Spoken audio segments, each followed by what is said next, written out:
Welcome my dear students. আজ আমাদের class 11-এর যেটা সেকেন্ড চ্যাপ্টার অর্থাৎ পরমাণুর গঠন বা স্ট্রাকচার অফ অ্যাটম বলতে পারি আমরা। এর দেখবে আমরা দুটো পরমাণু মডেল অলরেডি আমরা করে নিয়েছি, যেটা হচ্ছে রাদারফোর্ডের পরমাণু মডেল আর বোরের পরমাণু মডেল। এই দুটো অলরেডি আমাদের হয়ে গেছে। আজ আমাদের থার্ড পরমাণু মডেলটা হবে, যেটা হচ্ছে সোমারফিল্ডের তত্ত্ব আমরা বলতে পারি। এটা ঠিক পরমাণু মডেল নয়, সোমারফিল্ড ওই বোরের যে পরমাণু মডেলটা সেটাকে একটু চেঞ্জ করে দিয়েছিলেন, তবে ওই একটু চেঞ্জেই কিন্তু অনেকটা কারেকশন হয়ে গেছে। তো যাই হোক, সোমারফিল্ডের মডিফিকেশনটা হবে আর তার সাথে আমাদের কোয়ান্টাম সংখ্যাগুলো সব জানা হয়ে যাবে। এবং কোয়ান্টাম সংখ্যাগুলো তোমাদের জন্য খুবই ইম্পর্ট্যান্ট, কারণ এগুলো না জানলে ইলেকট্রন বিন্যাসটা করতে পারবে না। আর এই চ্যাপ্টারের সবচেয়ে গুরুত্বপূর্ণ জিনিস হলো ইলেকট্রন বিন্যাস, যেটা আগামী দিনের ভিডিওটাতে পেয়ে যাবে, নেক্সট দিন যে ভিডিওটা আসবে। তো যাই হোক, ইলেকট্রন বিন্যাস খুব ভালোভাবে করে রাখবে, তার জন্য আমাদের কোয়ান্টাম সংখ্যাগুলোও জানা প্রয়োজন, এবং কোয়ান্টাম সংখ্যার থেকে কোশ্চেনও আসে প্রত্যেক বছর। তাহলে আজকের ক্লাসটাও খুব মন দিয়ে ভালো করে একটু শিখে নাও। তোমরা তো জানোই যে এখানে কেমিস্ট্রি খুব ইজি লাগবে, দেখো কোয়ান্টাম সংখ্যাগুলো খুব ইজি লাগবে। আর সোমারফিল্ডের যে তত্ত্ব, ওটা ঠিক তত্ত্ব নয় বা নির্দিষ্ট কোনো মডেল এক্সট্রাভাবে করতে হবে না। বোরের যে মডেলটা আগের দিন আমরা করেছিলাম তারই সামান্য একটু পরিবর্তন, দেখো কোরালেই বুঝতে পারবে, খুব সহজ জিনিস। তাহলে আমরা চলে আসছি সোমারফিল্ডের তত্ত্ব। এখন দেখো, সোমারফিল্ডের তত্ত্বের আগে তোমাদেরকে একটু বলে রাখি যে 1911 সালে দিয়েছিলেন রাদারফোর্ড তত্ত্বটা, মনে আছে তো? 1911 সালে, যদিও সালগুলো মনে রাখার দরকার নেই, আমি জাস্ট তোমাদেরকে জানানোর জন্য বলছি। তার ঠিক 2 বছর পর 1913-তে দিয়েছিলেন বিজ্ঞানী বোর। বোরের মডেলটা পাওয়া গেছিলো। তো বোরের মডেলে একটাই সমস্যা ছিল, সেটা হচ্ছে বর্ণালীর ওই যে সূক্ষ্ম রেখাগুলো, ওগুলো কিন্তু ব্যাখ্যা করা যাচ্ছিল না। সেই স্টার্ক ইফেক্ট, জিমেনিক ইফেক্ট, আগের দিন আমরা দেখিয়েছি ওগুলো সব। তো এইগুলো ব্যাখ্যা করার জন্য বিজ্ঞানী সোমারফিল্ড কী করলেন, ওই বোর তত্ত্বটার কিছু পরিবর্তন করে দিলেন, কিছু মডিফিকেশন নিয়ে এলেন, যেটা আরও ঠিক 2 বছর পর অর্থাৎ 1915 সালে। সালগুলো খুব পরপর গেছে, 2 বছর করে গ্যাপ আছে, এই জন্য দেখাচ্ছি, অন্য কিছু নয়। সালগুলো করতে হবে না তোমাদের। তো সোমারফিল্ডের তত্ত্বটাতে এরপরে আসা যাক যে সোমারফিল্ড কী বললেন। উনি দুটো জিনিস শুধুমাত্র অ্যাড করলেন এখানে। এক নম্বরে উনি বললেন যে বোর যে বলেছিলেন, বোরের যে মডেল, যে নিউক্লিয়াসের চারদিকে ইলেকট্রনগুলো বৃত্তাকার কক্ষপথে আবর্তন করে, তাই তো? এটা বোর মডেল ছিল। তো উনি বললেন যে একটা কেন্দ্রীয় শক্তির প্রভাবে, অর্থাৎ নিউক্লিয়াসের যে আকর্ষণ বলল ওটারই প্রভাবে, এবং ইলেকট্রনের যে স্পিডে ঘূর্ণন, এই ঘূর্ণনের কারণে বলছে শুধুমাত্র যে বৃত্তাকার কক্ষপথ হবে এমন নয়, অনেক সময় উপবৃত্তাকার কক্ষপথও পাওয়া যেতে পারে। উপবৃত্তাকার বলতে, উপবৃত্তের তো তোমরা গঠন মোটামুটি জানো, অনেকটা সেই ডিম্বাকৃতির মতো। তো এরকম বলছে উপবৃত্তাকার কক্ষপথেরও পাওয়া যেতে পারে, সৃষ্টি হতে পারে এই স্পিডে ঘূর্ণনের জন্য আর কেন্দ্রীয় আকর্ষণ বলের জন্য। এবং উপবৃত্তের ক্ষেত্রে কি হবে, যে যে কোনো দুটো এর ফোকাস থাকে, আমরা জানি এটা একটা ফোকাস আর এটা একটা ফোকাস, এই দিকের অংশটার একটা ফোকাস থাকে, ওই দিকের অংশটার একটা ফোকাস থাকে। তো যাই হোক, যে কোনো দুটো ফোকাসের মধ্যে যে কোনো একটাতে নিউক্লিয়াসটা অবস্থান করবে, হয় তোমার এই দিকটাতে অবস্থান করবে অথবা ওই দিকটাতে অবস্থান করবে।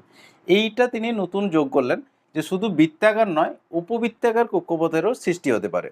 এবং কি বললেন, যে এই সমস্ত উপবৃত্তাকার কক্ষপথগুলোতে যখন ইলেকট্রনগুলো আবর্তন করবে, ধরো বৃত্তাকার কক্ষপথে আবর্তন করছে, ওই কক্ষেরই একটা উপবৃত্তাকার কক্ষপথেও আবর্তন করছে, তাহলে ইলেকট্রনগুলোর যে শক্তির পার্থক্যটা সেটা খুবই নগণ্য হবে, এবং এতটাই কম হবে যে উচ্চ বিশ্লেষণী ক্ষমতা সম্পন্ন বর্ণালী বীক্ষণ যন্ত্র ছাড়া ওই কারণেই বর্ণালীর যে সূক্ষ্ম গঠনগুলো কিন্তু ধরা পড়ে না।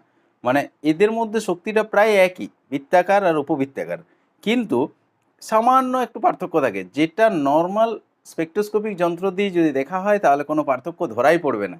যদি একমাত্র হাই রেজলিউশন স্পেকট্রোস্কোপিক যন্ত্র ব্যবহার করা হয়, তবেই ওদের মধ্যে ওই যে সূক্ষ্ম পার্থক্যটা ধরা পড়ে, যে কারণে বর্ণালীর রেখাগুলো সূক্ষ্ম সূক্ষ্ম আরও রেখা দেখা যায়। একটু পরে এগুলো নিয়ে ডিটেলসে আসবো, চিন্তার কিছু নেই। আগে শুধুমাত্র উনি কী কী অ্যাড করেছিলেন সেগুলো একটু জেনে নেওয়া যাক। আচ্ছা, সেকেন্ড উনি আরেকটা অ্যাড করলেন, যেটা হচ্ছে জিমেন ইফেক্ট আর স্টার্ক ইফেক্টের জন্য। জিমেন ইফেক্ট আর স্টার্ক ইফেক্ট মনে আছে তো? সেই চুম্বক ক্ষেত্র আর তড়িৎ ক্ষেত্রের প্রভাবে দেখবে সূক্ষ্ম গঠনগুলো আরও সূক্ষ্ম সূক্ষ্ম লাইনে ভেঙে যায়। তো সেইটা, ওই যে সূক্ষ্ম সূক্ষ্ম লাইনে ভেঙে যাচ্ছে এক একটা লাইন, চুম্বক ক্ষেত্র আর তড়িৎ ক্ষেত্রের প্রভাবে। তো সেই জিমেন ইফেক্ট আর স্টার্ক ইফেক্টের জন্য উনি কী বললেন, যে উপবৃত্তাকার এই যে কক্ষপথগুলো আমরা দেখতে পাচ্ছি, এই উপবৃত্তাকার কক্ষপথগুলো বিভিন্ন তলে অবস্থান করতে পারে। অর্থাৎ কেউ এরকমভাবে উপবৃত্তটা রয়েছে এখানে এই তলে, কেউ কারো তলটা একটু এরকম হতে পারে, অর্থাৎ এইরকমভাবে উপবৃত্তটা রয়েছে, কারো তলটা আবার 90 ডিগ্রি এরকম লম্বভাবে থাকতে পারে, অর্থাৎ এইরকমভাবে উপবৃত্তটা রয়েছে, কারণ পরমাণুটা কি 3D। তো 3D গঠনটাও কিন্তু এখানে চলে আসছে, দেখো। তাহলে উপবৃত্তাকার কক্ষপথগুলো বলছে বিভিন্ন তলে অবস্থান করতে পারে। জাস্ট এইটুকু জেনে রাখো, এগুলো নিয়ে ডিটেলসে আসছি একটু পরে। আচ্ছা, তাহলে এই দুটোই মূল মডিফিকেশন উনি করেছিলেন। তো তোমাদের বইগুলোতে দেখবে বিভিন্ন বইয়ে অনেকটা করে থিওরি দেওয়া থাকতে পারে সোমারফিল্ডের তত্ত্বে, তো অত করার দরকার নেই। জাস্ট এই দুটো শুধুমাত্র জেনে রাখবে পয়েন্ট। একটা হচ্ছে বৃত্তাকার কক্ষপথ ছাড়াও উপবৃত্তাকার কক্ষপথ সৃষ্টি হতে পারে, আর 2 নম্বর হচ্ছে উপবৃত্তাকার কক্ষপথগুলো বিভিন্ন তলে অবস্থান করতে পারে। জাস্ট এই দুটো পয়েন্ট শুধু জেনে রাখবে, এগুলো হচ্ছে সোমারফিল্ডের তত্ত্ব। এরপরে এই তত্ত্বগুলোকে কাজে লাগিয়ে আমরা কোয়ান্টাম সংখ্যাতে আসছি। দেখো এটা খুব মজার জিনিস হবে। দেখো এই কোয়ান্টাম সংখ্যা সময় এটা কি বিষয় না, এর জন্য একটা তোমাদেরকে আগে উদাহরণ দিই, তাহলে বুঝতে খুব সুবিধা হবে। ধরে নাও, একটু কল্পনা করো যে একটা রুমের মধ্যে, একটা বাড়িতে, তোমরা অনেকেই মেসে টেসে থেকেছো, একটা বাড়িতে অনেক বন্ধুরা থেকেছো মাঝে মধ্যে, বা কখনো কোনো বন্ধুর মেসে তো অবশ্যই গেছো। তাহলে ধরে নাও একটা রুমের মধ্যে তোমরা 10 জন বন্ধু বসে আছো, বসে বসে গল্প করছো বা পড়াশোনা করছো। যে যেটা কল্পনা করতে ভালোবাসবে সেটাই কল্পনা করে নেবে, অসুবিধা কিছু নেই। হয় গল্প করতে পারো অথবা পড়াশোনা করতে পারো, যা হোক করতে পারো, অসুবিধা কিছু নেই। তাহলে 10 জন বন্ধু তোমরা বসে আছো। এরপরে ওই 10 জন বন্ধুর মধ্যে কোনো একজনকে বাইরের থেকে যদি ডাকতে হয়, তাহলে কিভাবে ডাকা হবে? অবশ্যই ওর নাম ধরে ডাকা হবে। এরপরে দেখবে অনেক সময় এমন হতে পারে যে 2 জন বন্ধুর নাম একই হতে পারে। সেক্ষেত্রে যদি ডাকতে হয় তাহলে কি করতে হবে? তাহলে নাম আর টাইটেল ধরে ডাকতে হবে, দুটো ধরে ডাকতে হবে। মানে আমি বলতে চাইছি যে একজন মানুষকে আইডেন্টিফাই করার জন্যে কি করা হয়, তার নাম আর টাইটেলটাকে ইউজ করা হয়। মানে ওটা টোটালটাকে নামই বলা হয় যদিও, তার মানে নাম পদবি দুটোকেই ইউজ করা হয়। তাহলে এইরকম দুটো ওয়ার্ড কিন্তু আছে এক একজনকার পরিচয়ের জন্য। অনেক সময় সেই দুটোও সেম হয়ে যায়, তখন আবার তার ডাক নাম বা তার বাবার নাম যা হোকভাবে বা জায়গার নাম এরকমভাবে তাকে ইন্ডিকেট করা হয়, সেটা আলাদা ব্যাপার। মোটামুটি ধরো নাম আর পদবিটা দিয়ে একজন মানুষকে শনাক্ত করা যায় মোটামুটিভাবে। সেই রকমই একটা পরমাণুর মধ্যে আমরা কি জানি যে মাঝে থাকে নিউক্লিয়াস, এবং নিউক্লিয়াসকে কেন্দ্র করে অনেক ইলেকট্রন কিন্তু রয়েছে, যার মধ্যে প্রথম কক্ষে আমরা জানি 2টো ইলেকট্রন থাকে, দ্বিতীয় কক্ষে 8টা ইলেকট্রন থাকে। আচ্ছা, তৃতীয় কক্ষটা ধরো ভর্তি নেই, একটা দুটো যা হোক আমরা দেখিয়ে দিলাম যে তৃতীয় কক্ষে হয়তো 2টো ইলেকট্রন আছে, তো একটাও দেখাতে পারো, তিনটাও দেখাতে, যাই হোক এটা কোনো অসুবিধা নেই। জাস্ট আমি তোমাদেরকে বোঝাবার জন্য এটা দেখাচ্ছি। তো এই যে এতগুলো ইলেকট্রন রয়েছে একটা পরমাণুর মধ্যে, তো এই ইলেকট্রনগুলোর কোনো একটা নির্দিষ্ট ইলেকট্রন, ধরো পার্টিকুলার এই ইলেকট্রনটাকে যদি আমি বোঝাতে চাই, তাহলে কিভাবে বোঝাবো? কারণ ওর তো ধরো কোনো বিশেষ নাম নেই, ওরা সবাই হচ্ছে ইলেকট্রন। তাহলে বাইরের থেকে যখন বলা হবে যে এই ইলেকট্রনটা, তখন কিভাবে একে বোঝানো হবে যে ওই ইলেকট্রনটারই কথা বলা হচ্ছে? তাহলে একটা স্পেসিফিক ইলেকট্রনকে বোঝাবার জন্যে আমাদের 4টে সংখ্যার প্রয়োজন হয়, 4টি সংখ্যা। যেমন আমাদের মানুষদেরকে কি বললাম যে নাম আর পদবি দিয়ে তার দুটো ওয়ার্ড দিয়ে চেনা যায়, সেরকম ইলেকট্রনগুলো 4টে করে সংখ্যা আছে, ওই সংখ্যাগুলো দিয়ে একটা স্পেসিফিক ইলেকট্রনকে বোঝানো যায়।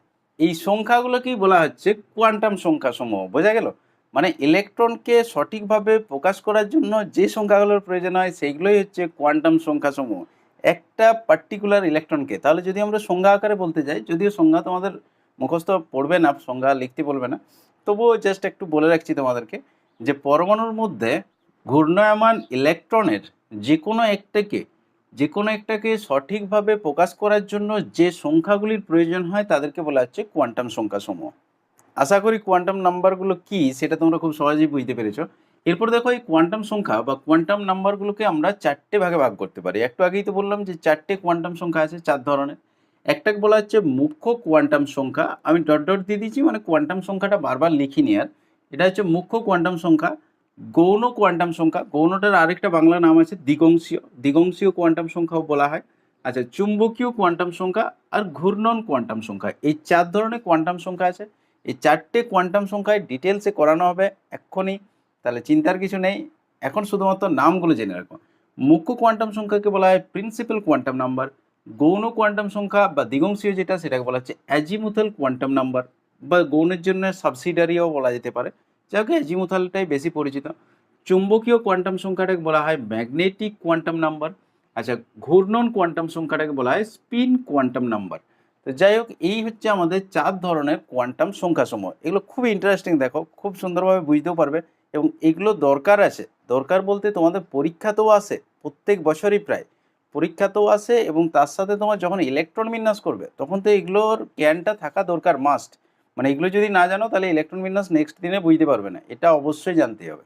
আর ইলেকট্রন বিন্যাস বেশিরভাগ স্টুডেন্টদেরই একটু জটিল লাগে, মানে আমার কাছে যারা পড়েনি আমি দেখেছি তারা ইলেকট্রন বিন্যাস একদমই করতে পারে না।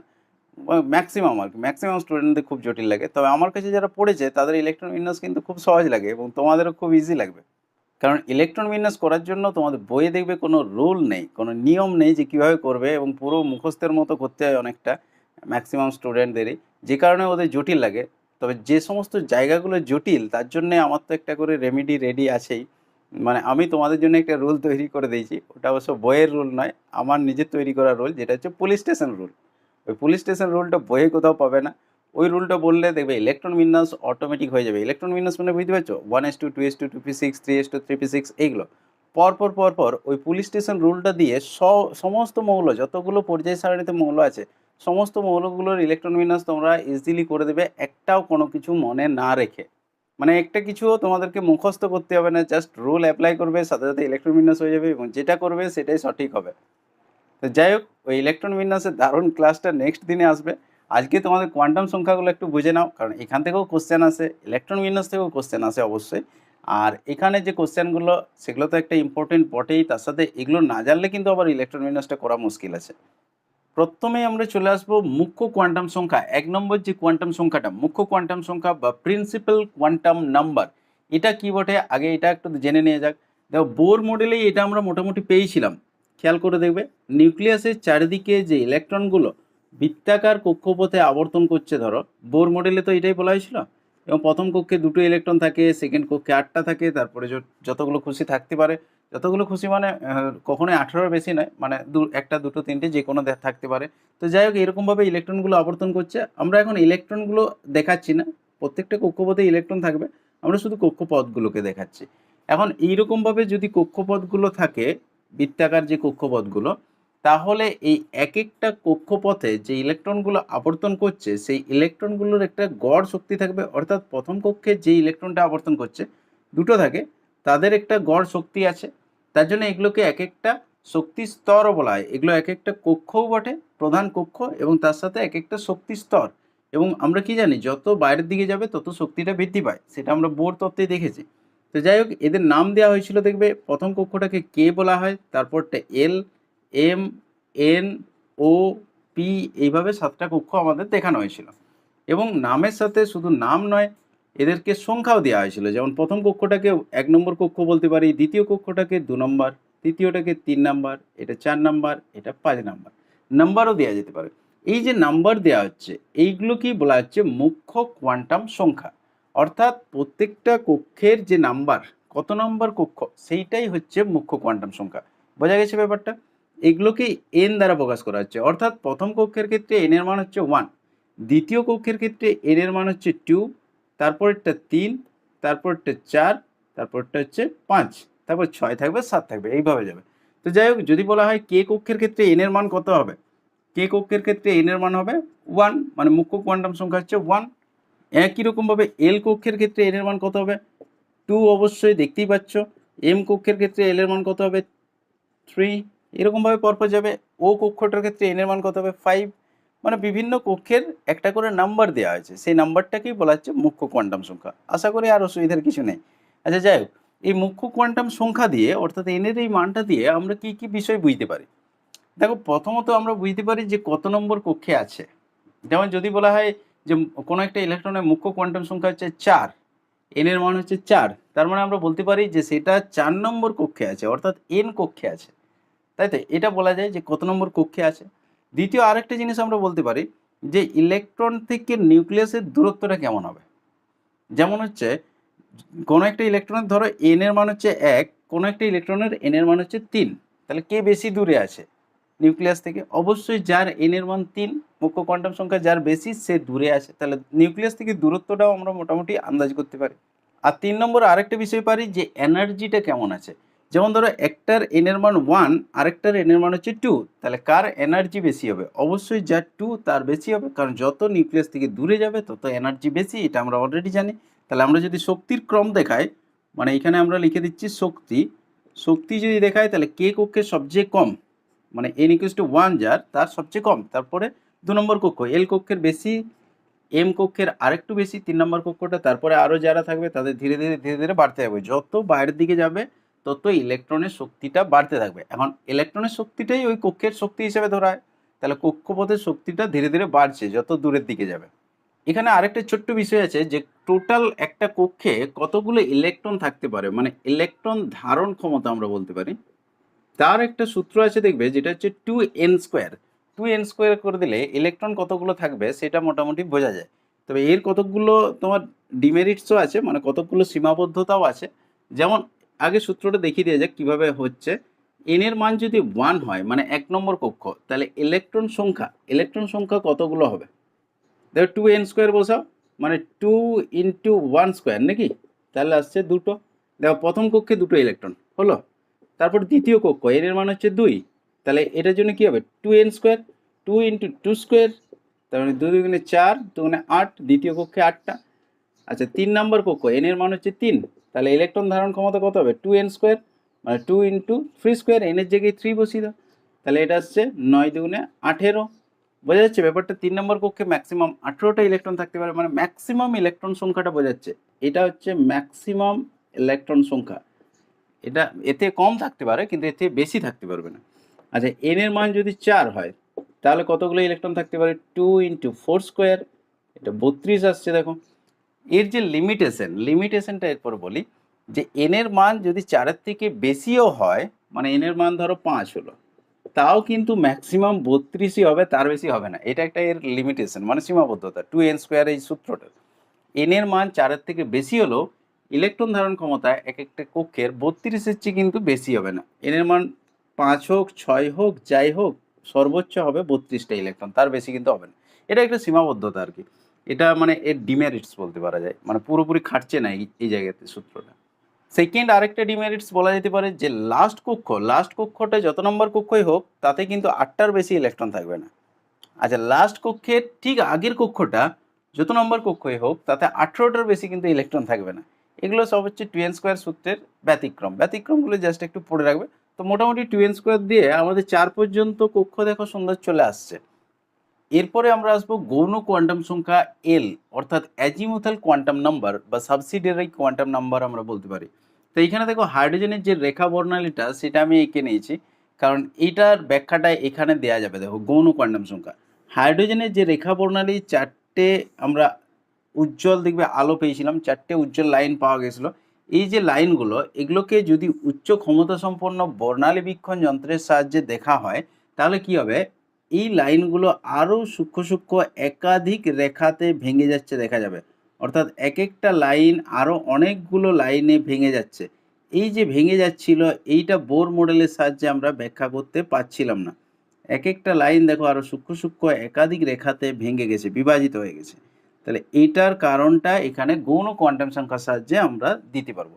এরকমভাবে ভেঙে যাওয়ার, এক একটা লাইন অনেকগুলো রেখাতে ভেঙে যাওয়ার অর্থই হচ্ছে এক একটা কক্ষের মধ্যে আরও বেশ কিছু উপকক্ষ আছে। মানে এক একটা শক্তি স্তরে আমরা বলতে পারি যে আরও কতকগুলো উপশক্তি স্তর আছে। মানে যে কক্ষগুলোতে ঘুরছিল সেই কক্ষগুলোর মধ্যেও উপকক্ষ আছে নিশ্চয়ই। এবং ওই উপকক্ষগুলোতে মানে যেটা ওই যে সোমারফিল্ডের মডিফিকেশনে বলছিলাম যে উপবৃত্তাকার কক্ষপথ থাকতে পারে, তাহলে ওগুলো হচ্ছে এক একটা উপকক্ষ বলতে পারো। মানে একটা বৃত্তাকার কক্ষপথ ধরো নিউক্লিয়াসের চারদিকে, তার মধ্যেই বলছে উপবৃত্তাকার কক্ষপথ এরকমভাবে থাকতে পারে। এবং এই উপবৃত্তাকার কক্ষপথে যখন আবর্তন করবে, তখন ইলেকট্রনের শক্তির পার্থক্য, মানে এই দুটোর মধ্যে যে শক্তির পার্থক্য, এটা এতটাই কম হবে যে নর্মাল বর্ণালী বীক্ষণ যন্ত্র দিয়ে কিন্তু এটা ধরা যাবে না। এবং যদি উচ্চ বিশ্লেষণী ক্ষমতা সম্পন্ন বর্ণালী বীক্ষণ যন্ত্র নিয়ে আসা হয়, তবেই এদের শক্তির পার্থক্যটা ধরা যাবে। ব্যাপারটা বোঝা গেছে? মানে এক একটা কক্ষের মধ্যে দেখো উপকক্ষ রয়েছে, এগুলো তাহলে এক একটা উপকক্ষ বলা যেতে পারে। এখনই উদাহরণ দিচ্ছি দেখো, তাহলে আরও ক্লিয়ার হয়ে যাবে। এটা ধরো একটা পরমাণুর নিউক্লিয়াস, আর এটা হচ্ছে 4 নম্বর কক্ষ আমরা ধরে নিচ্ছি। মানে মাঝে 1 2 3টা দেখায়নি, এটা একবারে 4 নম্বর কক্ষটার ক্ষেত্রে দেখাচ্ছি, অর্থাৎ n = 4, তাই তো? তাহলে এর এই যে কক্ষটা n = 4, বলছে এর আরও উপকক্ষ থাকবে। মানে এর মধ্যে আরও ছোট ছোট কক্ষ থাকবে, কীরকম, যেগুলোকে উপকক্ষ বলা হচ্ছে, এবং সেগুলো উপবৃত্তাকার হবে। দেখো দেখিয়ে দিচ্ছি একটু, মানে আঁকাটাও দেখাচ্ছি কিভাবে আঁকতে হয়। তোমাদেরকে আঁকতে হবে না, জাস্ট একটু নলেজটা থাকতেই হবে। আর একবার বাড়িতে প্র্যাকটিস করতে পারো, অসুবিধা কিছু নেই, তোমাদের পরীক্ষাতে আঁকতে হবে না এগুলো। তো যাই হোক, এগুলো হচ্ছে উপবৃত্তাকার কক্ষপথ। ওই 4 নম্বর কক্ষটারই এগুলো হচ্ছে কক্ষপথ, উপকক্ষপথ আমরা বলতে পারি। তাহলে মানে একটা কক্ষের মধ্যে আছে, তো তাহলে এগুলোকে উপকক্ষ বলা যেতে পারে। এটা খুব একটা ভালো হলো না, মোটামুটি বুঝে নেবে একটু। ছবি খুব বেশি ভালো আমার হয় না, মোটামুটি বুঝে নেবে একটু। তা যাই হোক, তাহলে এইটা 4 নম্বর কক্ষের মধ্যেই এতগুলো কক্ষ রয়েছে, যদি এতটা গ্যাপ থাকে না, এখানে আমার এতটা গ্যাপ হয়ে গেছে, একটু বুঝে নেবে। মানে এর কাছাকাছি সবগুলো খুব কাছাকাছি থাকে, তো তোমাদেরকে বোঝাবার জন্য একটু গ্যাপ দিয়েছি আমি। তো যাই হোক, এইটা এই যে 4টে ধরো উপকক্ষ আমরা পেলাম, এই 4টে উপকক্ষকে প্রকাশ করার জন্য এরপরে তাহলে কিছু একটা নাম্বার চাই। যেমন কক্ষগুলোকে প্রকাশ করার জন্য মুখ্য কোয়ান্টাম নাম্বার ছিল, সেরকম এই উপকক্ষ 4টে উপকক্ষ যে পাওয়া গেল, এগুলোকে প্রকাশ করার জন্য গৌণ কোয়ান্টাম সংখ্যা এলো।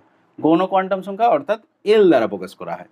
যেমন হচ্ছে সবচেয়ে যেটার উপবৃত্তীয়তা সবচেয়ে বেশি যেটা ডিম্বাকৃতি, এটার এল এর মান 0 আসবে। তাহলে এইটার ক্ষেত্রে মুখ্য কোয়ান্টাম সংখ্যা 4ই আছে, কিন্তু গৌণ কোয়ান্টাম সংখ্যার মান 0, তাই তো? এই যে সবচেয়ে বেশি যেটা লাস্টের যেটা উপকক্ষটা পেলাম। আচ্ছা, তার ঠিক আগেরটাতে আমরা পাবো তাহলে এল এর মান হচ্ছে 1, n ইকুয়ালস টু 4 আর l ইকুয়ালস টু 1। n এর মান 4ই থাকবে, কারণ এগুলো সবাই হচ্ছে 4 নম্বর কক্ষের মধ্যে, 4 নম্বর কক্ষের মধ্যেই বিভিন্ন উপকক্ষ। তাহলে এল এর মান এটা 1 হলো। আচ্ছা, তারপরে যেটা আছে, এই যে সেকেন্ড যেটা করেছি আমরা, সেটাতে এল এর মান হবে তাহলে 2, n equals to 4, l equals to 2। আচ্ছা, আর যেটা একদম আগে ছিল, অরিজিনাল যেটা ছিল আমাদের 4 নম্বর কক্ষটা, সেটা n equals to 4, l equals two আসবে 3। ব্যাপারটা বোঝা গেছে? এটা যেটা আগে বৃত্তাকার যেটা পেয়েছিলাম, তার মানে যত এল এর মান দেখো কমছে, তত উপবৃত্তীয়তা তত বৃদ্ধি পাচ্ছে, অর্থাৎ তত বেশি চ্যাপ্টা হয়ে যাচ্ছে, ডিম্বাকৃতি হয়ে যাচ্ছে। তার মানে এখানে লক্ষ্য করে দেখো, এল এর কী কী মান পেলাম, 0, 1, 2, 3, যখন n ইকুয়ালস টু 4। ব্যাপারটা আশা করি বোঝা গেছে তোমাদের। তাহলে 4 নম্বর কক্ষের ক্ষেত্রে 4টে উপকক্ষ পাওয়া যাচ্ছে টোটাল, এল এর মান 0, 1, 2, 3 হতে পারে। 3 নম্বর কক্ষ যদি হয় তাহলে 3টে পাওয়া যাবে, 2 নম্বর কক্ষ হলে 2টো পাওয়া যাবে। ব্যাপারটা বুঝতে পারছো? যত নম্বর কক্ষ হবে ততগুলো উপকক্ষ পাওয়া যাবে, মানে এন এর মান যত হবে এল এর তত সংখ্যক মান থাকবে। যেমন এন এর মান হচ্ছে 4, তাহলে এল এর 4টে মান পাওয়া গেল, দেখো 0, 1, 2, 3। এবং মানগুলো কেমন আসবে, এল এর মানটা দেখো নির্ভর করছে এন এর মানের উপর। এটা কীরকম, 0 থেকে শুরু হবে, 0 থেকে শুরু হয়ে পূর্ণ সংখ্যা হয়ে যাবে, এবং কত দূর যাবে, n-1 পর্যন্ত, n-1 পর্যন্ত মানগুলো হবে। ব্যাপারটা বুঝে নাও, এটা একটা রুলের মতো, কিন্তু এটা ভালো করে রাখবে, কারণ এন এর মান থেকে এল এর মান নির্ণয় করতে হতে পারে, এগুলোর থেকে কোশ্চেন আসে তোমাদের। তাহলে এন এর যা মান হবে, এল এর মানটা তার উপর নির্ভর করবে, মানে গৌণ কোয়ান্টাম সংখ্যাটা নির্ভর করছে মুখ্য কোয়ান্টাম সংখ্যার উপর। কীরকমভাবে নির্ভর করছে না, এল এর মান হবে 0 to n-1 পর্যন্ত, সকল পূর্ণ সংখ্যাগুলো শুধু, ভগ্নাংশ নয় কিন্তু। তাহলে এন এর মান যদি 1 হয়, 1 নম্বর কক্ষ হয়, তাহলে এল এর আমরা কী কী মান পাবো, এল এর মান দেখো 0 পাবো, 0 থেকে n-1 পর্যন্ত। তাহলে n-1 কত হবে, 1-1 করলে 0ই তো হবে, তাহলে 0ই পাওয়া যাচ্ছে শুধু, এটা একটা মান হলো। আচ্ছা, এন এর মান যদি 2 হয়, তাহলে এল এর আমরা কী কী মান পেতে পারি, এল এর মান পেতে পারি 0 আর 1, মানে 0 থেকে n-1 পর্যন্ত। তাহলে এটা 2 মানে 2-1 পর্যন্ত, মানে 1 পর্যন্ত। তাহলে 0 আর 1। এটা যদি 3 হয়, তাহলে এল এর মান হতে পারে 0, 1, 2, 2 পর্যন্ত যাবে, n-1 পর্যন্ত। যদি 4 হয়, এল এর মান হতে পারে 0, 1, 2, 3। ব্যাপারটা বোঝা যাচ্ছে? যদি 5 হয়, তাহলে এল এর মান কী কী হবে, 0, 1, 2, 3, 4, মানে ঠিক আগেরটাতে যে থেমে যাবে, মানে ডিজিটটা আগের ডিজিটে যে থেমে যাবে, 0 থেকে n-1 পর্যন্ত। ব্যাপারটা আশা করি বোঝাতে পেরেছি তোমাদেরকে। তাহলে যেটা বলছিলাম দেখো, যে এন এর মান যদি 4 হয়, তাহলে এল এর মান কী হবে, 0, 1, 2, 3, এই 4টে মান আসতে পারে, যেটা আমরা 4 নম্বর কক্ষের একটু আগে ছবিটা দেখালাম, 4টে উপকক্ষ এসেছিল আমরা দেখলাম। তো যাই হোক, এল এর এই যে মানগুলো, এই এল এরগুলোকে আর সংখ্যা দ্বারা প্রকাশ করা হয় না, যখন এক একটা উপকক্ষকে ডিনোট করা হয়, এরপরে উপকক্ষকে কীভাবে প্রকাশ করা হয় সেটাও দেখে নাও। যখন উপকক্ষটাকে প্রকাশ করা হবে, তখন এই এল এর সংখ্যাগুলোর পরিবর্তে এক একটা প্রতীক বসানো হয়। মানে এল এর মান যদি 0 হয়, সেটাকে এস বলা হয়। আচ্ছা, 1 হলে সেটাকে পি বলা হয়, 2 হলে ডি, আর 3 হলে এফ বলা হয়। এস, পি, ডি, এফ, জি পর্যন্ত হয়। মানে যদি 4 হতো তাহলে জি হতো, এখানে 4টা লিখিনি, ওই জন্য জিটাও লেখার দরকার নেই। আর জিটা খুব একটা ইউজও হয় না, আমাদের যতগুলো পরমাণু এখনও পর্যন্ত আবিষ্কার হয়েছে তাতে জি কক্ষে কোনো ইলেকট্রন থাকার প্রয়োজন হয় না, জি উপকক্ষে। তো যাই হোক, S, P, D, F just এই 4টেই জেনে রাখবে। তোমাদের 4টে উপকক্ষকে প্রকাশ করছে, দেখো এল এর মান 0 হলে সেটা হচ্ছে এস, এল এর মান 1 হলে সেটা হচ্ছে পি, খুব ভালোভাবে করে রাখবে। 2টাকে বলা হচ্ছে ডি আর 3টাকে বলা হচ্ছে এফ। পরপর করে নেবে এসপি ডিএফ জি। এসপি ডিএফ জি পর্যন্ত করতে পারো বা এসপি ডিএফ করতে পারো, কোনো অসুবিধা নেই। এগুলো শুধুমাত্র এক একটা প্রতীক, মানে এই সংখ্যাগুলোর পরিবর্তে দেওয়া হচ্ছে উপকক্ষগুলোকে বোঝাবার জন্যে। মানে সেই যেটা সবচেয়ে দেখবে বেশি ডিম্বাকৃতি ছিল, ওটা কত ছিল, এল ইকুয়ালস টু 0 ছিল দেখবে। তো ওই জিরোটাকে এস দ্বারা ডিনোট করা হচ্ছে। সেরকম তার ঠিক আগেরটা হচ্ছে 1 ছিল, সেটাকে পি কক্ষ বলা হচ্ছে, পি উপকক্ষ বলা হচ্ছে। আচ্ছা, তার দুইয়েরটা হচ্ছে তোমার ডি উপকক্ষ, আর 3 নম্বরটা যেটা পুরো গোলাকার ছিল দেখবে 4 নম্বর কক্ষে যেটা পুরো বৃত্তাকার ছিল, সেইটা হচ্ছে তোমার এফ দাঁড়াচ্ছে তাহলে, নাকি? আর এনটাকে সংখ্যা দ্বারাই চিহ্নিত করা হয়। এরপরে আমরা দেখে নিচ্ছি যে উপকক্ষগুলোকে কিভাবে চিহ্নিত করা হয়। তাহলে প্রথমে আমরা আসবো যে কে কক্ষ, ফার্স্ট যে কক্ষটা, অর্থাৎ নিউক্লিয়াসকে আবর্তন করে প্রথম যে কক্ষটা থাকবে কে কক্ষ। কে এল এম এন এগুলো তো অলরেডি জানি আমরা। কে কক্ষের ক্ষেত্রে এন ইকুয়ালস টু কত হবে, মুখ্য কোয়ান্টাম সংখ্যা 1, এটা 1 নম্বর কক্ষ। তাহলে মুখ্য কোয়ান্টাম সংখ্যা যদি 1 হয়, এন এর মান যদি 1 হয়, এল এর কি কি মান পাওয়া যাবে, 0 থেকে n-1 পর্যন্ত। আচ্ছা, n-1 মানে কি হবে, 0ই হবে, কারণ যেহেতু এন সমান হচ্ছে 1, তাহলে n-1 মানে 1-1, তাহলে 0। তাহলে 0 থেকে 0 পর্যন্ত মানে 0ই, একটাই মান পাচ্ছি আমরা। তা যাই হোক, এল এর একটাই মান পাচ্ছি, এবং এটাকে কি দ্বারা ডিনোট করা হয়, এস দ্বারা ডিনোট করা হয়, তাই তো? জিরোটাকে আমরা এস দ্বারা ডিনোট করি। তাহলে এক্ষেত্রে যে কক্ষকটা আমরা পাচ্ছি দেখো, এই এন এর যে মানটা, এন এর মানটা সংখ্যাতেই প্রকাশ করা হয়। যে উপকক্ষটা আমরা পাবো সেই উপকক্ষটা কীরকম হবে, এন এর মানটা সংখ্যাতেই থাকবে। তাহলে 1 নম্বর কক্ষ এন ইকুয়ালস টু 1, আর এল ইকুয়ালস টু যে 0 ছিল সেটাকে এস বলা হচ্ছে, তাহলে 1s। একটাই উপকক্ষ পাওয়া যাচ্ছে, এগুলো হচ্ছে উপকক্ষ, একটাই উপকক্ষ পাওয়া যাচ্ছে দেখো, যেটা হচ্ছে 1s। বোঝা যাচ্ছে ব্যাপারটা? 1 নম্বর কক্ষে একটাই উপকক্ষ, সেটা হচ্ছে 1s। এরপর আমরা 2 নম্বর কক্ষটাও দেখে নিচ্ছি, যেটা হচ্ছে এল কক্ষ, অর্থাৎ এন এর মান হচ্ছে 2। তাহলে এল এর কি কি মান আসতে পারে, 0 থেকে n-1 পর্যন্ত, তাহলে 0 আর 1, তাই তো? তাহলে এর ক্ষেত্রে উপকক্ষ আমরা কি কি পাবো দেখো। তাহলে যদি 0 হয়, তাহলে 2 নম্বর কক্ষের মানে 2, এন এর মানটা সংখ্যাতেই আসবে, আর এটার প্রতীকটা আসবে 2s, 0-র জন্য s, আর 1-এর জন্য p, তাহলে 2p বলতে পারি আমরা। 2s আর 2p, 1-এর জন্য p এলো, আর এটা 2টা আসছে, n এর মানটা সংখ্যাতেই আসবে, l এর মানটা শুধুমাত্র প্রতীকে আসবে। তাহলে 2s আর 2p এই দুটো উপকক্ষ পাচ্ছি আমরা সেকেন্ড যে কক্ষটা, তাতে যত নম্বর কক্ষ হবে ততগুলোই উপকক্ষ থাকবে, সেটা তো আগেই বললাম। কে এল হলো, এরপরে এম কক্ষ। এম কক্ষ মানে এন এর মান কত হবে, এন এর মান হচ্ছে 3। আচ্ছা, এন এর মান যদি 3 হয়, এল এর মান কত হতে পারে, কি কি হতে পারে, 0, 1, 2, তাই তো? 0 থেকে n-1 পর্যন্ত। তার মানে এর উপকক্ষগুলো কি কি হবে বলো তো, নিজেরা একটু ট্রাই করো দেখো। তাহলে এনটা সংখ্যাতেই বসাবো, তাহলে 3। আচ্ছা, এইগুলো প্রতীক বসাবো, 0-র জন্য এস হলো, 3s হলো। আচ্ছা, তারপরে এনটা সংখ্যাতেই, আর 1-এর জায়গায় এল এর মান 1, তাহলে এটা বসাবো পি। আচ্ছা, তারপরটা 3d। তাহলে এখানে দেখো 3টে উপকক্ষ আমরা পাচ্ছি, 3s, 3p, 3d। বোঝা গেছে ব্যাপারটা? 3s, 3p, 3d 3টে উপকক্ষ। তাহলে 3 নম্বর কক্ষের 3টে উপকক্ষ রয়েছে, 3s, 3p, 3d। তাহলে প্রথমে 1s, তারপর 2s, 2p, তারপর 3s, 3p, 3d 3 নম্বর। এরপর 4 নম্বরটাও আমরা দেখে নেবো একটু। 4 নম্বর হচ্ছে এন কক্ষ হবে, তাই তো? এন কক্ষের ক্ষেত্রে মুখ্য কোয়ান্টাম সংখ্যার মান হবে 4। তাহলে এল এর মান কত আসবে, 0, 1, 2, 3। আচ্ছা, 0 থেকে n-1 পর্যন্ত। তাহলে এর ক্ষেত্রে উপকক্ষগুলো কি কি আসবে, তাহলে 4 নম্বর কক্ষ এন এর মান হচ্ছে 4, তাহলে 4টা সংখ্যাতে আগে বসাতে হচ্ছে, তারপরে এল এর প্রতীকটা 4s, 1-এর জন্য কি আসবে 4p, 2-এর জন্য 4d, আর 4f। তাহলে 4টে কক্ষ উপকক্ষ আসছে আমাদের, 4টে উপকক্ষ পাওয়া যাচ্ছে দেখো। মানে এক একটা কক্ষের মধ্যে আরো উপকক্ষ পাওয়া যাচ্ছে, 4s, 4p, 4d, 4f, 4টেই পেয়েছিলাম আমরা। ছবিতেও আমরা দেখেছিলাম যে 4টে উপকক্ষ টোটাল রয়েছে। তাহলে উপকক্ষগুলোকে কিভাবে প্রকাশ করা হয় সেটা আশা করি তোমরা বুঝতে পারছো। এগুলো একটু নিজেরাও খাতায় প্র্যাকটিস করবে, শুধু আমার ভিডিওটা দেখলে হবে না, একটু নিজেরাও বসে বসে খাতায় প্র্যাকটিস করবে। সবচেয়ে ভালো, তোমরা যখন ভিডিও দেখো না, তখন একটা খাতা পেন নিয়েই রাখবে পাশে। তাহলে কি হবে, তোমরা যে জায়গাগুলো প্র্যাকটিস করার সাথে সাথে প্র্যাকটিস করতে পারবে ভিডিওটা একটু পজ করে। বা এগুলো তোমরা ভিডিওতে দেখছো তো, তাহলে একটু আগিয়েও নিয়ে যেতে পারো, যদি কোনো জায়গাটা কনফিউশন থাকে একটু আগিয়ে নিয়ে গেলে আবার সেই জায়গাটা দেখে নিলে একটু, কোনো অসুবিধা নেই। এখানে একটা ছোট্ট ইনফরমেশন তোমাদেরকে দিয়ে রাখি, যে কোনো একটা ইলেকট্রন যখন কোনো একটা উপকক্ষে আবর্তন করবে, ধরো মানে এল এর মানটা ধরো তোমার দেয়া থাকছে, 2 হোক, 3 হোক, 4 হোক, যাই হোক দেয়া থাকলো, বা 1 হোক, 0 হোক।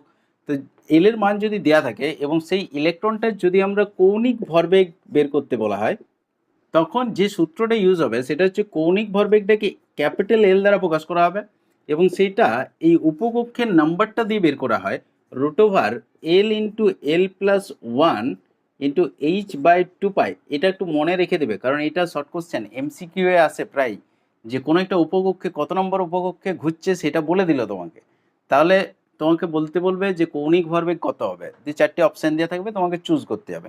তার সূত্রটা হচ্ছে root over L into L plus one H by two পাই।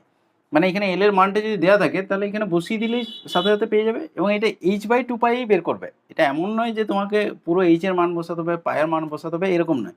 যেমন এটা ধরো 2 দেওয়া থাকলো, ধরে নাও 2 দেওয়া আছে, তাহলে এটা কত বেরোবে, 2 into two plus one H by two pi. H by two পাইটা যেমন আছে সেরকম রেখে দেবে, তাহলে এটা হচ্ছে 6 নাকি √6 এইচ বাই টু পাই, এরকম রেখে দিতে পারো, কোনো অসুবিধা নেই।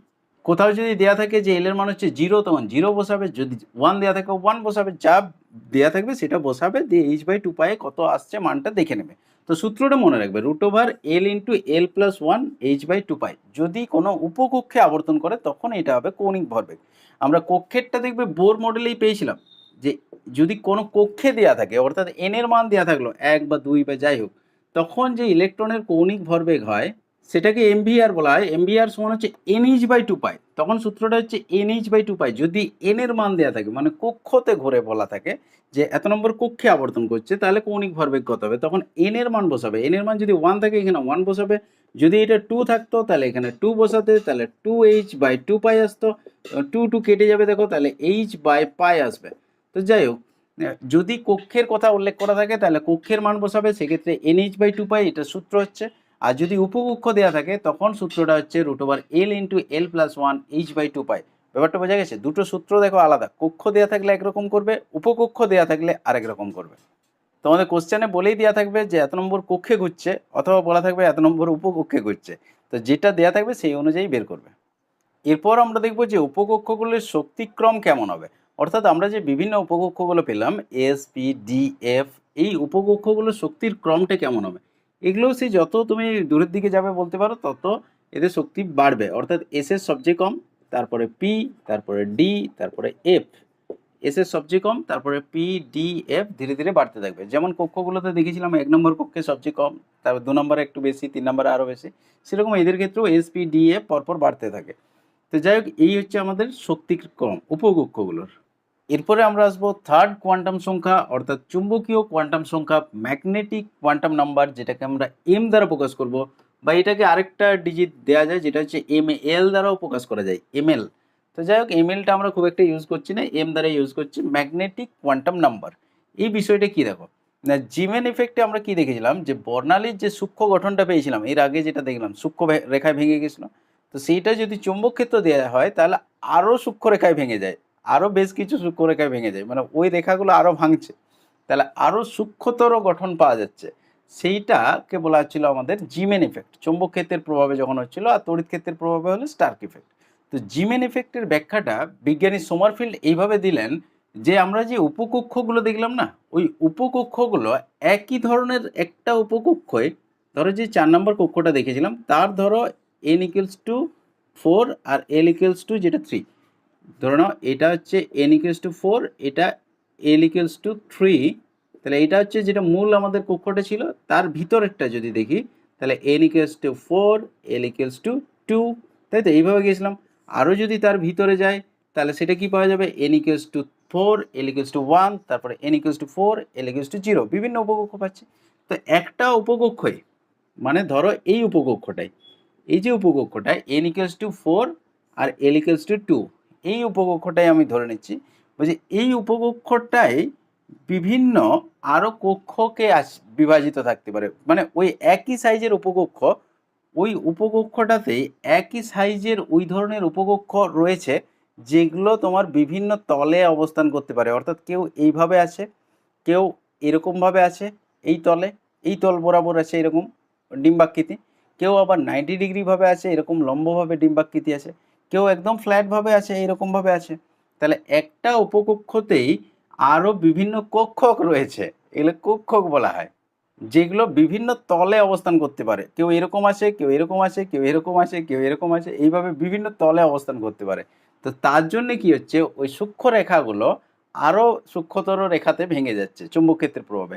কেন না, যখন বিভিন্ন তলে অবস্থান করবে ধরো, তখন ওরা নিজেরাই তো এক একটা চুম্বকের মতো হবে। কেউ ধরো এই তলটাতে রয়েছে, তাহলে এই তলটাতে যে উপকক্ষটা, ডিম্বাকৃতি উপকক্ষটা এই তলের মধ্যে রয়েছে ধরো, তাহলে ওতে তো একটা ইলেকট্রন ঘুরছে। তাহলে ইলেকট্রন নিজেই একটা ছোট্ট চুম্বকের মতো, যেহেতু তড়িৎগ্রস্ত কণা ঘুরছে, মানে কি ছোট্ট চুম্বক ক্ষেত্র তৈরি করবে। আবার কেউ এরকমভাবে আছে, কোনো একটা উপকক্ষ ধরো, ওই উপকক্ষেরই কোনো একটা কক্ষক এরকমভাবে আছে, এরকমভাবে ঘুরছে, তাহলে তার জন্য যে চুম্বক ক্ষেত্রটা সৃষ্টি হবে সেটা একটু ডিরেকশনটা আলাদা থাকবে।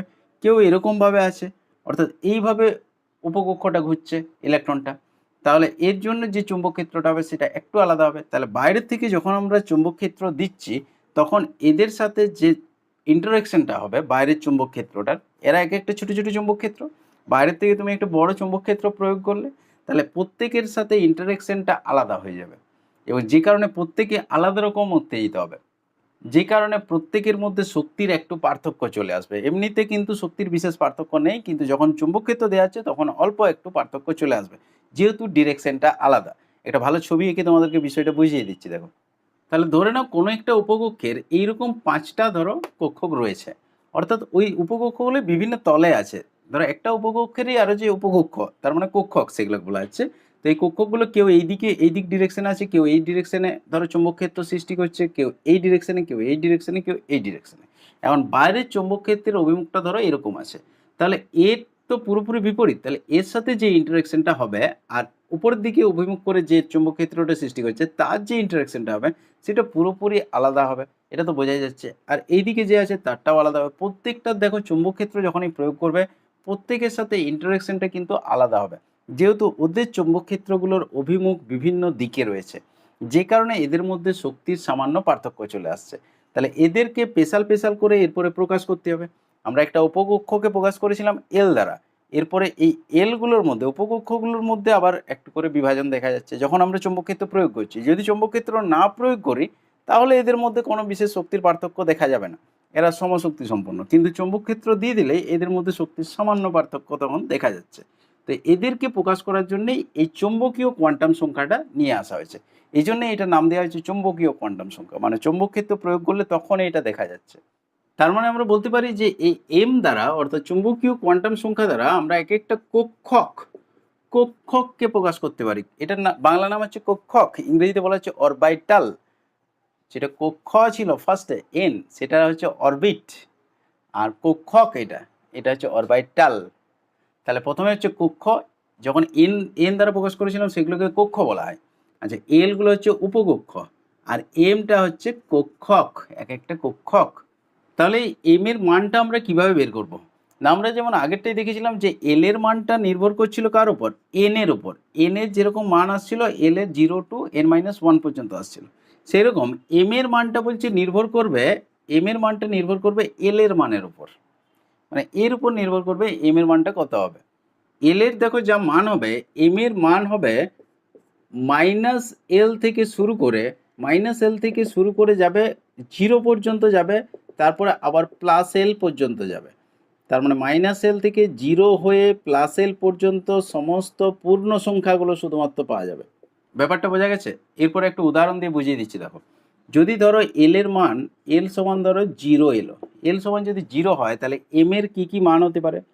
-L থেকে শুরু করে 0 হয়ে +L পর্যন্ত, নিজেরাও একটু খাতায় প্র্যাকটিস করো। তাহলে এটা 0, -0 থেকে শুরু করে 0 হয়ে +0 পর্যন্ত সবগুলোই তো 0ই হলো। তাহলে এম এর একটাই মান পাবো সেক্ষেত্রে, অর্থাৎ 0, অর্থাৎ একটাই কক্ষক পাওয়া যাবে। আচ্ছা, এল এর মান যদি 1 হয়, তাহলে এম এর মান কি কি হতে পারে?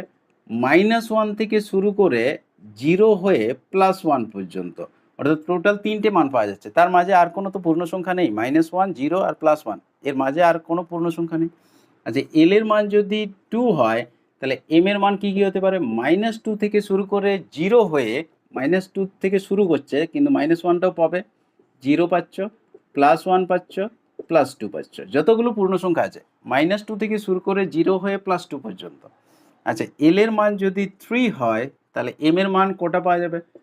এখানে দেখো -3 -2 -1 0 +1 +2 +3, তাহলে -3 থেকে একদম +3 পর্যন্ত যাচ্ছে, মাঝে 0 হয়ে, মানে যতগুলো পূর্ণ সংখ্যা হচ্ছে ততগুলো সব। ব্যাপারটা বোঝা যাচ্ছে? এখন দেখো l = 0 মানে কি, এটা হচ্ছে s উপকক্ষ, তাই তো? তাহলে s উপকক্ষের ক্ষেত্রে কতগুলো কক্ষক পেলাম আমরা? একটাই পেয়েছি দেখো, যার মান হচ্ছে 0। তাহলে এগুলোকে আবার পরবর্তীকালে যখন ইলেকট্রন বিন্যাসটা নেক্সট দিন হবে, তখন দেখবে এক একটা কক্ষককে এক একটা বক্স দ্বারা ডিনোট করা হয়, এরকম বক্স আকারে লেখা হয়, কারণ ওখানে ইলেকট্রনটা ঢুকবে, এক একটা কক্ষকে ইলেকট্রন থাকবে, এগুলো ইলেকট্রনের ঘর বলতে পারো, তাহলে একটা একটা চৌকা বক্স করতে পারো। এটা জাস্ট তোমাদেরকে আগের থেকে দেখিয়ে রাখছি, নেক্সট দিনে যাতে সুবিধা হয়। আচ্ছা, l = 1, তার মানে এখানে উপকক্ষটা কি উপকক্ষ? পি উপকক্ষ অবশ্যই, SPDF মনে আছে? তাহলে পি উপকক্ষের ক্ষেত্রে কোটা এম এর মান পেলাম, কোটা কক্ষক? তিনটে দেখো, -1 0 +1, তিনটে কক্ষক পাওয়া যাচ্ছে, তিনটা অরবাইটাল পাওয়া যাচ্ছে বা কক্ষক, এখানে লিখে রাখছি কক্ষক বা অরবাইটাল। আচ্ছা, একই রকমভাবে এল এর মান যদি 2 হয়, তাহলে এটা হচ্ছে ডি উপকক্ষ। ডি উপকক্ষের ক্ষেত্রে দেখো 5টা মান পাওয়া গেছে, অর্থাৎ এক্ষেত্রে 5টা আমাদের কক্ষক পাওয়া যাচ্ছে, 5টা ঘর পাওয়া যাচ্ছে দেখো এরকম। আচ্ছা, এল এর মান যদি 3 হয়, তার মানে এটা হচ্ছে এফ উপকক্ষ, এখানে টোটাল 7টা পাওয়া যাবে দেখো, তাহলে 7টা আমরা বক্স করে দিতে পারি। তাহলে এইভাবে বিভিন্ন উপকক্ষগুলোর মধ্যে আবার কক্ষক পাওয়া যাচ্ছে কতকগুলো। এই কক্ষকগুলোর শক্তি সমান থাকে, ন্যাচারালি সমান থাকে, কিন্তু যদি আমরা চৌম্বক ক্ষেত্র বা তড়িৎ ক্ষেত্র প্রয়োগ করি তখন অল্প পার্থক্য হয়ে যায়, যে কারণে ওই সূক্ষ্ম রেখাগুলো আরও সূক্ষ্মতর রেখাতে বিভাজিত হয়ে যাচ্ছে। তোমরা একটু পারো তো এই বিষয়গুলো একটু মনে রাখার চেষ্টা করবে, কারণ এইগুলো পরবর্তীকালে যদিও মনে হয়ে যাবে, প্র্যাকটিস করতে করতে অটোমেটিক হয়ে যাবে, ইলেকট্রন বিন্যাসের সময় খুবই গুরুত্বপূর্ণ এগুলো।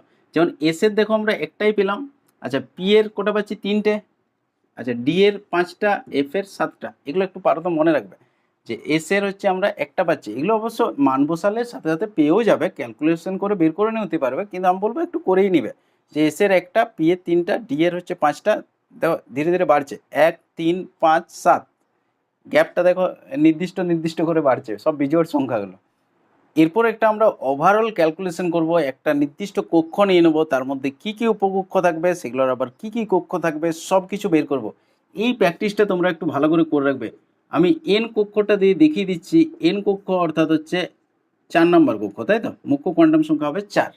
তাহলে এই কক্ষটার মধ্যে কি কি উপকক্ষ থাকবে এবং তার সাথে তোমার কি কি কক্ষক বেরোবে, অর্থাৎ 3 ধরনের কোয়ান্টাম নাম্বারকেই আমরা ইউজ করে ক্যালকুলেশনটা একটু শিখে নেবো, প্র্যাকটিস করে নেবো। তাহলে কি হবে, এই কোয়ান্টাম সংখ্যাগুলো আমাদের খুব ইজি লাগবে তখন। দেখো এন কক্ষের ক্ষেত্রে এন এর মান হচ্ছে, মুখ্য কোয়ান্টাম সংখ্যা হচ্ছে 4, তাহলে এর ক্ষেত্রে কি কি আমাদের উপকক্ষ থাকতে পারে? এল এর মান কোটা বেরোতে পারে, 0 থেকে n-1 পর্যন্ত টোটাল 4টে মানই বেরোতে পারে। তাহলে এখানে একটা দিচ্ছি, 1 2 3 4, 4টে মান বেরোতে পারে। তাহলে এল এর মান কি কি হতে পারে? 0 হতে পারে, এল এর মান 1 হতে পারে, এন এর মান যদি 4 হয় 0 থেকে n-1 পর্যন্ত যাবে, এল এর মান হচ্ছে 2 হতে পারে, আর 3 হতে পারে, তাই তো? কারণ আমরা সূত্র তো জানি অলরেডি, যদি এন এর মান যা হবে এল এর মান হবে 0 থেকে n-1 পর্যন্ত, এটা তো অলরেডি আমরা দেখলাম। আর এম এর মান কি হবে? এম এর মান হবে -l থেকে +l পর্যন্ত, -l থেকে 0 হয়ে +l পর্যন্ত। তার মানে এটা আমরা বলতে পারি এস উপকক্ষ, এটা পি, আচ্ছা এটা হচ্ছে ডি, আর এটা হচ্ছে এফ উপকক্ষ, তাই তো? এগুলো সব এক একটা উপকক্ষ। আচ্ছা তাহলে আমরা এন থেকে এল এর মানগুলো দেখো পেয়ে গেছি, আমি একবারে উপকক্ষ হিসেবে লিখেই দিয়েছি। আচ্ছা এস উপকক্ষ যেখানে এল এর মান হচ্ছে 0, তার জন্য এম এর মান এরপরে কি কি আসতে পারে দেখা যাক। যদি এল এর মান 0 হয়, এম এর মান কীরকমভাবে নির্ণয় করা হয়? -l থেকে শুরু করে 0 হয়ে +l পর্যন্ত, অর্থাৎ এর একটাই মান পাওয়া যাবে, অর্থাৎ এম এর মান হবে এক্ষেত্রে 0, -0 থেকে শুরু করে 0 হয়ে +0 পর্যন্ত, তার মানে 0ই আসছে। তার মানে একটাই কক্ষক আমরা পাচ্ছি, এই এস উপকক্ষের একটাই কক্ষক।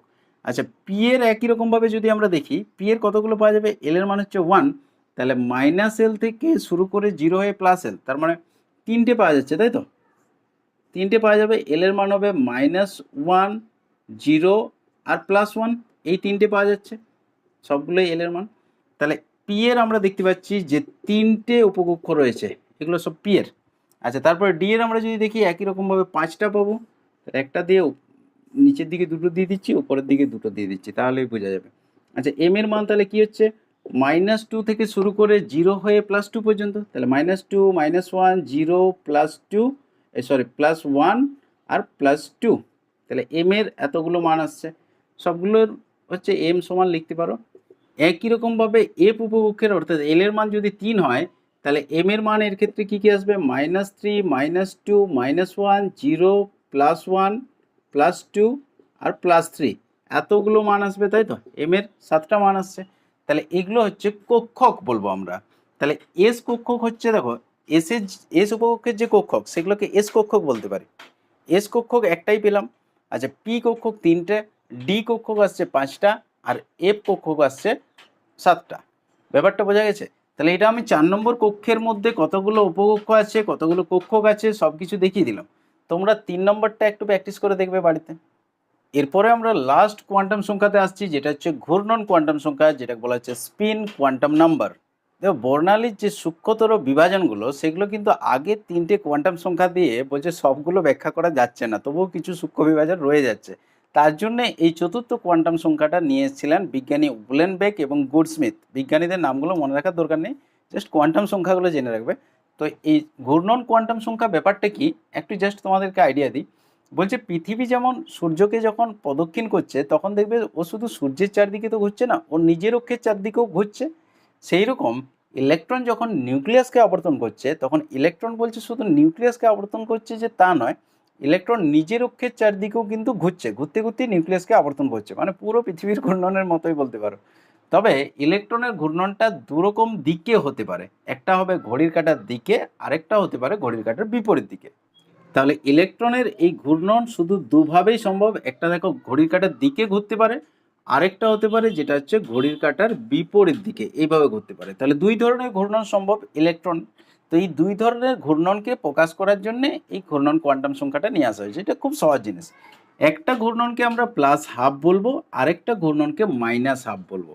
মানে এটা শুধুমাত্র প্লাস মাইনাসটা দেওয়া হচ্ছে দু ধরনের ঘূর্ণনটাকে বোঝাবার জন্য, যে দুটো আলাদা আলাদা অভিমুখে ঘুরছে। অ্যাকচুয়ালি এটার সেরকম কোনো বিশেষ কারণ নেই, মানে এটা শুধু দুই ধরনের ঘূর্ণনকে বোঝাচ্ছে, এটা পজিটিভ নেগেটিভের ব্যাপার নয়, এটা দু ধরনের ঘূর্ণনকে বোঝাচ্ছে। একটাকে +12 দেওয়া হচ্ছে, একটাকে -12 দেওয়া হচ্ছে। এখন তোমাদের মনে হবে যে হাফ কেন দেওয়া হচ্ছে। অ্যাকচুয়ালি ওই যে এক একটা কক্ষক আমরা দেখলাম, এর আগেরটাই যেটা ম্যাগনেটিক কোয়ান্টাম নাম্বার যেটা পেলাম, চুম্বকীয় কোয়ান্টাম সংখ্যা, যেমন এস এর একটাই কক্ষক থাকে, পি এর কোটা বললাম, পি এর 3টে কক্ষক থাকে, তাই তো, ডি এর 5টা কক্ষক থাকে। তো এক একটা এই যে বক্স, এক একটা কক্ষক, তাদের মধ্যে ম্যাক্সিমাম দুটো ইলেকট্রন থাকতে পারে, ম্যাক্সিমাম দুটো ইলেকট্রন, সেগুলো এরকম তীরচিহ্ন দিয়ে দেখানো যেতে পারে। তো এক একটা বক্সে ম্যাক্সিমাম দুটো ইলেকট্রন থাকতে পারে, তার মানে এক একটা ইলেকট্রনকে হাফ হাফ বলা যেতে পারে, মানে দুজন পার্টনার রয়েছে, তো তাহলে একজন অর্ধেকটা আরেকজন আর অর্ধেকটা। তো এই দুজনের ঘূর্ণন হচ্ছে পরস্পরের বিপরীতমুখী হয়। দেখো এক একটা বক্সে যে ইলেকট্রনগুলো দিয়েছি, একটার দেখো অ্যারোটা উপর দিকে আছে, একটা নিচের দিকে আছে, তার মানে এটা দুই ধরনের ঘূর্ণনকে বোঝাচ্ছে। ব্যাপারটা বোঝা গেছে তো? এই জন্যই +12 আর -12 দেওয়া আছে, অর্থাৎ দুটো ইলেকট্রন ম্যাক্সিমাম একটা কক্ষকে থাকতে পারে। কেন থাকতে পারে সেটার কারণটা একটু পরে বলছি, দেখো। তো যাই হোক, তাহলে ঘূর্ণন কোয়ান্টাম সংখ্যার মান আমাদের ম্যাক্সিমাম দুটোই আসতে পারে, একটা হচ্ছে +12 আর একটা হচ্ছে -12। জাস্ট এইটুকু জেনে রাখলেই হবে, এটা খুব সহজ জিনিস।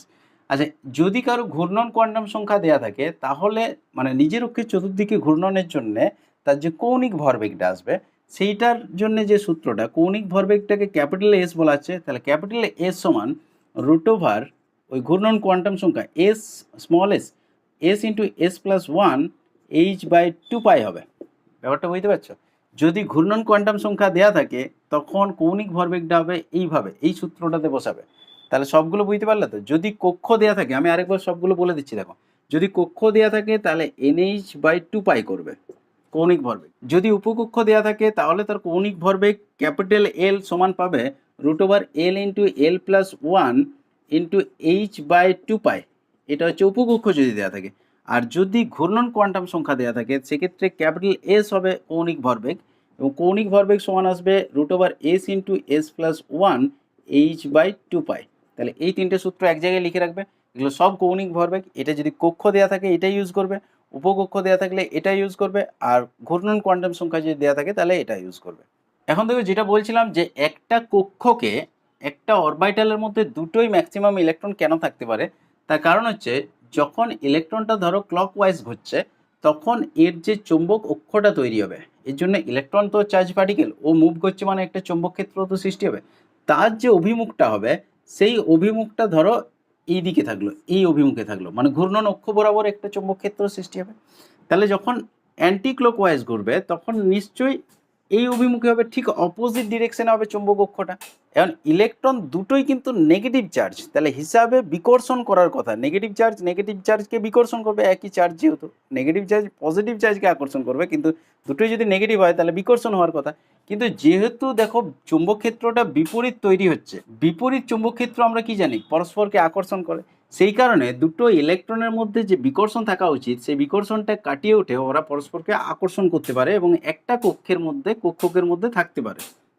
কারণটা বোঝা গেল? কারণ হচ্ছে দুটো আলাদা আলাদা চৌম্বক ক্ষেত্র তৈরি হচ্ছে, দেখো আলাদা আলাদা ডিরেকশনে, পুরো বিপরীত ডিরেকশনে, তার মানে দুটো বিপরীত চৌম্বক ক্ষেত্র হচ্ছে, তার জন্য ওদের মধ্যে একটা আকর্ষণ আসছে।